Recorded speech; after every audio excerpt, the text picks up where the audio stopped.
Hello guys and welcome back to Best Car Picks. പൊതുവേ നമുക്കങ്ങനെ Hyundai വാഹനങ്ങളുടെ Leeds കിട്ടാത്തതാണ്. അവരുടെ പുതിയ വാഹനങ്ങൾ ഇങ്ങനെ വരുന്നു, അതുപോലെ ഇന്ന സ്പെക്ക് വെച്ച് വരുന്നു, ഇന്ന കാറ്റഗറിയിൽ വരുന്നു എന്നൊക്കെ പറഞ്ഞിട്ട് ഞാൻ പൊതുവേ അങ്ങനെ കണ്ടിട്ടില്ല. ചിലപ്പം കുറച്ച് കാലമായിട്ട് അവരുടെ അങ്ങനെ ഭയങ്കര വലിയ പുതുമയുള്ള വാഹനങ്ങളൊന്നും ഇറങ്ങാത്തതുകൊണ്ടായിരിക്കാം. കുറേ വാഹനങ്ങളൊക്കെ ഫേസ് ലിഫ്റ്റ് അല്ലെങ്കിൽ ഒന്നെങ്കിൽ ഓൾറെഡി ഉള്ളൊരു വാഹനത്തിന് ബേസ് ചെയ്തിട്ടുള്ള വണ്ടി അങ്ങനെയൊക്കെ ആയിട്ടായിരുന്നു. പക്ഷേ എന്തായാലും ഇപ്പം നമുക്ക് ഹ്യുണ്ടായുടെ ഒരു പുതിയ SUVയുടെ ലീഡ് കിട്ടിയിട്ടുണ്ട്. ഓട്ടോക്കാർ ഇന്ത്യയാണ് ഈ കാര്യങ്ങളെല്ലാം തന്നെ റിപ്പോർട്ട് ചെയ്തിരിക്കുന്നത്. മറ്റൊന്നുമല്ല, പുതിയൊരു ഹൈബ്രിഡ് SUV ആണ്. ഈ അടുത്ത കുറച്ച് കാലങ്ങളായിട്ട് നോക്കുകയാണെങ്കിൽ ഇലക്ട്രിക് വാഹനങ്ങൾക്ക് പണ്ടുണ്ടായിരുന്ന പോലത്തെ അത്രയും വലിയൊരു ഡിമാൻഡൊന്നും ഇല്ല. ഈവൻ ദോ ഇഷ്ടംപോലെ ഇലക്ട്രിക് വാഹനങ്ങളൊക്കെ ഇറങ്ങുന്നുണ്ട്. അതുപോലെ പുതിയ കമ്പനികളൊക്കെ വന്ന് ഇലക്ട്രിക് വണ്ടികൾ വീണ്ടും ലോഞ്ച് ചെയ്യുന്നുണ്ട്. നമ്മുടെ ടാറ്റ ആണെങ്കിൽ പോലും അവരുടെ ഓരോ വാഹനങ്ങളും ഇലക്ട്രിക് ആക്കിക്കൊണ്ടിരിക്കുകയാണ് എന്നുള്ള കാര്യങ്ങളൊക്കെ വളരെ ശരിയാണ്. പക്ഷേ എന്നാൽ അപ്പുറത്തെ സൈഡിൽ ഗ്രോ ചെയ്തുകൊണ്ടിരിക്കുന്ന ഒരു സെഗ്മെൻ്റാണ് ഹൈബ്രിഡ് വാഹനങ്ങളുടെ. ഇതിങ്ങനെ വെറുതെ പറയുന്നതല്ല, നമ്മൾ സ്റ്റാറ്റിസ്റ്റിക്കലി കണക്കുകൾ വെച്ച് നോക്കുകയാണെങ്കിൽ തന്നെ കഴിഞ്ഞ വർഷം ഇലക്ട്രിക് വാഹനങ്ങൾക്ക് വന്ന ടോട്ടൽ സെയിൽസ്, അതായത് ടാറ്റയുടെ മാത്രം മഹീന്ദ്രയുടെ മാത്രം അങ്ങനെയൊന്നുമില്ല, ഇലക്ട്രിക് വാഹനങ്ങൾ ഇറക്കുന്ന എല്ലാ കമ്പനികളുടെയും കൂടെ ടോട്ടൽ സെയിൽസ് വന്നിരിക്കുന്ന ഓൾമോസ്റ്റ് 99,000 വാഹനങ്ങളുടെ ആണ്. ഹൈബ്രിഡ് വാഹനങ്ങളുടെ കേസ് എടുക്കുകയാണെങ്കിൽ ഓൾമോസ്റ്റ് 89,000 വാഹനങ്ങളുടെ അടുത്താണ് സെയിൽ ടോട്ടൽ വന്നിരിക്കുന്നത്. അപ്പം നിങ്ങൾ വിചാരിക്കുന്നുണ്ടാവും, ഓക്കെ, ഇങ്ങനെ നമ്മൾ കമ്പയർ ചെയ്യുമ്പം ഇലക്ട്രിക് വാഹനങ്ങളാണല്ലോ കൂടുതൽ സെയിൽ ഉള്ളതാണ്. പക്ഷേ ആക്ച്വലി ഇലക്ട്രിക് വാഹനങ്ങൾ എന്തോരം കമ്പനികൾ ഇറക്കുന്നുണ്ട് എന്നും എന്തോരം വണ്ടികളുണ്ട് എന്നും ആലോചിച്ച് നോക്കിയാൽ നമുക്ക് മനസ്സിലാവും. ടാറ്റ ഇറക്കുന്നുണ്ട്. ടാറ്റയ്ക്ക് തന്നെ എൻട്രി ലെവലായിട്ട് ടിയാഗോ EV ഉണ്ട്, അതിൻ്റെ മുകളിൽ പഞ്ച് EV ഉണ്ട്, നെക്സോൺ EV ഉണ്ട്, ഇപ്പോൾ കർവ് EV ഉണ്ട്. അതുപോലെ നമ്മുടെ MGക്ക് കൊമറ്റ് EV ഉണ്ട്, പിന്നെ ZS EV ഉണ്ട്, വിൻസോർ EV പിന്നെ ഈ അടുത്ത് വന്നതാണ്, അത് കൂട്ടണ്ട.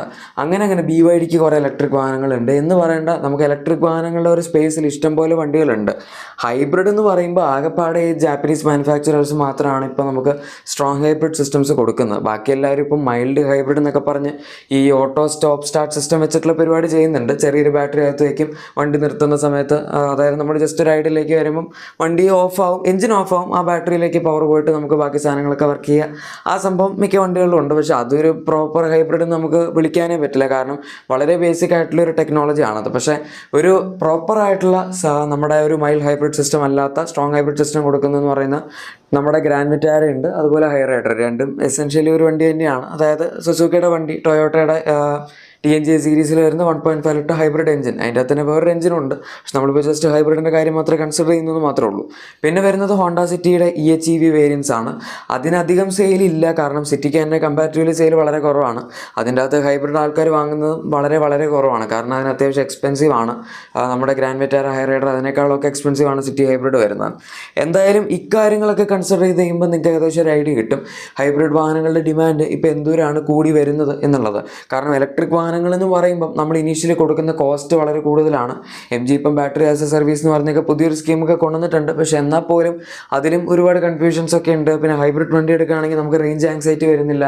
ഈ ചാർജിങ് സ്റ്റേഷൻസ് നോക്കി നടക്കണ്ട. ചാർജിങ് സ്റ്റേഷൻസിൽ പോയാലും ഈ ഓരോ ചാർജിങ് സ്റ്റേഷനിൽ പോകുമ്പോൾ അവരവരുടേതായിട്ടുള്ള ആപ്പ് ഡൗൺലോഡ് ചെയ്യുക, ചാർജ് ചെയ്യുക, അങ്ങനത്തെ ഒരു തലവേദന അഡീഷണൽ ആയിട്ട് വരുന്നൊരു കാര്യമാണ്. നമുക്കിപ്പോൾ കേരളത്തിൽ ഓൾമോസ്റ്റ് ചാർജിങ് സ്റ്റേഷൻസ് മിക്ക സ്ഥലങ്ങളിലും ഉണ്ട്. നിങ്ങൾ വഴിയിൽ അങ്ങനെ പെട്ടുപോകേണ്ട കാര്യമില്ല. ബാക്കി ഇപ്പം ഇന്ത്യയിലെ പല സ്ഥലങ്ങളിലും ചാർജിങ് നെറ്റ്വർക്ക് അത്ര ഡെവലപ്ഡ് അല്ല എന്ന് നമുക്ക് പറയാം. പക്ഷേ കേരളത്തിൻ്റെ കേസ് പിന്നെയും അത്യാവശ്യം നല്ലൊരു ഇമ്പ്രൂവ്മെൻ്റ് ഉള്ളൊരു സംസ്ഥാനമാണ് നമ്മുടെ കേരളം. പക്ഷേ എന്നാൽ പോലും നമുക്ക് ആ ഒരു റേഞ്ച് ആങ്സൈറ്റി പോലത്തെ കാര്യങ്ങളൊക്കെ വരിക. അതുപോലെ ഇലക്ട്രിക് വാഹനങ്ങളിൽ ഒരുപാട് കംപ്ലയിൻറ്റുകൾ ടാറ്റയുടെ വാഹനങ്ങളിൽ വരുന്നുണ്ട്. ടാറ്റയുടെ മാത്രമല്ല, പൊതുവേ ചില കമ്പനികളൊക്കെ ഇപ്പോൾ MGക്ക് ആണെങ്കിലും ചെറിയ കുറച്ച് കംപ്ലയിൻറ്റ്സ് ഒക്കെ വരും. ടാറ്റയുടെ കൂടുതലും ഇലക്ട്രിക് മാൽ ഫങ്ഷൻസ് ആണ്, എൻ്റെ ഇലക്ട്രോണിക്സിൻ്റെ മാൽ ഫങ്ഷനിങ് ആണ്. പിന്നെ ചില സമയത്ത് ബാറ്ററി തന്നെ ഡിപ്ലീറ്റ് ആയി പോവുക, ബാറ്ററിക്ക് തീ പിടിക്കുക, അങ്ങനത്തെ പ്രശ്നങ്ങളൊക്കെ നമ്മൾ കേൾക്കുന്നുണ്ട്. ഹൈബ്രിഡ് വാഹനങ്ങൾക്ക് ഇതിപ്പോൾ ഇറക്കുന്നത് ജാപ്പനീസ് മാനുഫാക്ചറേഴ്സ് ആയതുകൊണ്ട് അങ്ങോട്ട് ആയിരിക്കാം. എന്തായാലും ഇതുവരെ യാതൊരു പ്രശ്നവും ആരും പറഞ്ഞിട്ടില്ല. അത്യാവശ്യം കോംപ്ലക്സ് ആയിട്ടുള്ളൊരു ടെക്നോളജി ആയിട്ട് പോലും ടൊയോട്ട അവരുടെ സീരീസ് പാരലൽ ടെക്നോളജിയാണ് ഇവിടെ കൊണ്ടുവന്നിരിക്കുന്നത്. അതും ഇതൊക്കെ കണ്ടുപിടിച്ചുകൊണ്ട് തന്നെ നമ്മുടെ സുസുക്കി ഇപ്പം അവരുടെ ഒരു സീരീസ് ഹൈബ്രിഡ് ടെക്നോളജി അത്യാവശ്യം ബേസിക് റേഞ്ചിൽ ഇറക്കാൻ ഉദ്ദേശിക്കുന്നുണ്ട്. എന്തായാലും നമ്മളിപ്പോൾ ഹൈബ്രിഡിനെ പറ്റി ഒരുപാട് കാര്യങ്ങൾ പറഞ്ഞു. ഇനി നമുക്ക് ഹ്യുണ്ടായുടെ SUVയെ പറ്റി പറയാം. ഇവരിറക്കാൻ പോകുന്നത് ഒരു അബോവ് 4 മീറ്റർ കാറ്റഗറിയിൽ നിൽക്കുന്ന മിഡ് സൈസ് SUV ആണ്. നമ്മുടെ ക്രെറ്റ ബേസ്ഡ് ആയിട്ടുള്ള SUV എന്ന് പറയാൻ പറ്റില്ല, കാരണം എൽക്കസാറിനേക്കാൾ കുറച്ചുകൂടെ വലുപ്പമുള്ള വാഹനമാണ് ഇവർ ഉദ്ദേശിക്കുന്നത്. ഇതിൻ്റെ കോഡ് നെയിം ഇപ്പോൾ ഒരു വാഹനത്തിന് കൊടുത്തിരിക്കുന്നത് NI1i എന്നാണ്. ആൻഡ് ഇതിപ്പം ഒരുപാട് റൂമേഴ്സ് ഉണ്ട്, കറക്റ്റായിട്ടുള്ള ഇഷ്ടംപോലെ ഇൻഫർമേഷനും നമുക്ക് ഈ വാഹനത്തെ പറ്റി അവൈലബിൾ അല്ല. പക്ഷേ ഒരു സൈഡിൽ നമ്മൾ നോക്കുകയാണെങ്കിൽ ഇൻ്റർനാഷണലി വരുന്ന ടിസോൺ, അതായത് ചൈനീസ് ടിസോൺ, ഇൻ്റർനാഷണലി വരുന്ന ടിസോൺ മീൻസ് യൂറോപ്പിലുള്ള ടിസോൺ അല്ല, ചൈനീസ് ടിസോണിൻ്റെ പ്ലാറ്റ്ഫോമിൽ ഈ വാഹനം ബേസ് ചെയ്ത് വരാൻ ചാൻസ് ഉണ്ട് എന്ന് പറയുന്നുണ്ട്. അതല്ലെങ്കിൽ ചിലപ്പോൾ ഇൻഡിവിജ്വൽ ആയിട്ടുള്ള വേറെ പ്ലാറ്റ്ഫോം ആയിരിക്കാം. എന്തായാലും പ്ലാറ്റ്ഫോമിൻ്റെ ബാക്കി ഡീറ്റെയിൽസ് ഒന്നും നമുക്ക് വന്നിട്ടില്ല. എന്തായാലും എൽക്കസാറിനേക്കാൾ വലിയ വാഹനമായിരിക്കും. അതുപോലെ ഇതിൻ്റെ മെയിൻ റൈവൽസ് വരുന്ന നമ്മുടെ സഫാരി XUV 700 തുടങ്ങിയ വാഹനങ്ങളായിരിക്കും എന്നുള്ള കാര്യം ഇപ്പോൾ ഏകദേശം കൺഫേം ആണ്.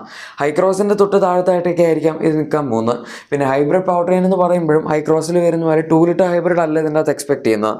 ഹ്യുണ്ടായിക്ക് ഇന്ത്യയിൽ ഓൾറെഡി ഒരു 1.5 ലിറ്റർ എൻജിൻ വരുന്നുണ്ട്. അതിനെ ബേസ് ചെയ്തായിരിക്കാം മിക്കവാറും അവർ ഒരു ഹൈബ്രിഡ് പവർ ട്രെയിൻ ഡെവലപ്പ് ചെയ്യാൻ പോകുന്നത്. അതിൽ ഡെവലപ്പ് ചെയ്യുകയാണെങ്കിൽ കുഴപ്പമില്ല, കാരണം ആ 1.5 ലിറ്റർ എൻജിൻ എന്ന് പറയുന്നത് ഒരു 4 സിലിണ്ടർ എൻജിനാണ്. അതിൻ്റെ കൂടെ ഒരു ഹൈബ്രിഡ് ടെക്നോളജി കൂടി ഇൻറ്റഗ്രേറ്റ് ചെയ്യുകയാണെങ്കിൽ അത്യാവശ്യം സ്മൂത്ത് ആയിട്ടുള്ളൊരു ഓപ്പറേഷൻ നമുക്ക് കിട്ടേണ്ടതാണ്. പിന്നെ ഇൻ്റർനാഷണലി ഹ്യുണ്ടായിക്ക് ഹൈബ്രിഡ് വാഹനങ്ങൾ വരുന്നുണ്ട്, ഇന്ത്യയിൽ മാത്രമേ ഇതുവരെ അവരിത് കൊണ്ടുവരാത്തുള്ളൂ.